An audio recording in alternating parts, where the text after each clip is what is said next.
Today, in our chapter-by-chapter Bible study, we will experience the powerful conclusion to one of the Bible's most tense sibling rivalries in this study of Genesis 33.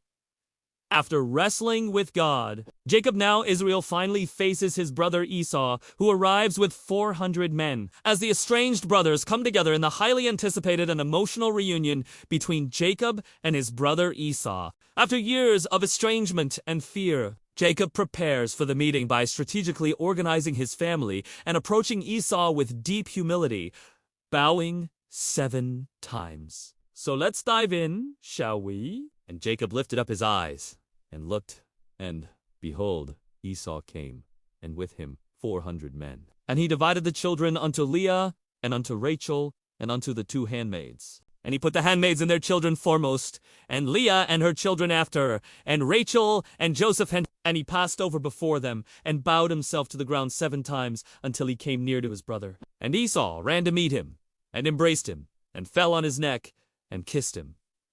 And they wept. And he lifted up his eyes, and saw the women and the children, and said, Who are those with thee? And he said, The children which God hath graciously given thy servant. Then the handmaidens came near, they and their children, and they bowed themselves. And Leah also with her children came near, and bowed themselves. And after came Joseph near, and Rachel, and they bowed themselves. And he said, What meanest thou by all this drove which I met? And he said, These are to find grace in the sight of my Lord. And Esau said, I have enough, my brother. Keep that, thou hast unto thyself. And Jacob said, Nay, I pray thee, if now I have found grace in thy sight, then receive my present at my hand. For therefore I have seen thy face, as though I had seen the face of God, and thou wast pleased with me. Take, I pray thee, my blessing that is brought to thee, because God hath dealt graciously with me, and because I have enough. And he urged him, and he took it. And he said, Let us take our journey, and let us go, and I will go before thee. And he said unto him, My Lord knoweth that the children are tender, and the flocks and herds with young are with me. And if men should overdrive them one day, all the flock will die. Let my Lord, I pray thee, pass over before his servant, and I will lead on softly, according as the cattle that goeth before me and the children be able to endure, until I come unto my Lord unto Seir.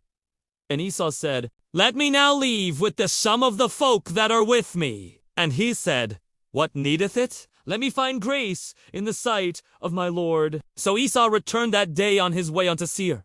And Jacob journeyed to Succoth, and built him an house, and made booths for his cattle. Therefore the name of the place is called Succoth. And Jacob came to Shalem, a city of Shechem, which is in the land of Canaan, when he came from Paddan, and pitched his tent before the city. And he bought a parcel of a field, where he had spread his tent at the hand of the children of Hemer, Shechem's father, for 100 pieces of money. And he erected there an altar, and called it Elelohe. I hope that you have been enlightened by today's lesson. If so, why not subscribe and smash that like button so you don't miss any of our upcoming lessons?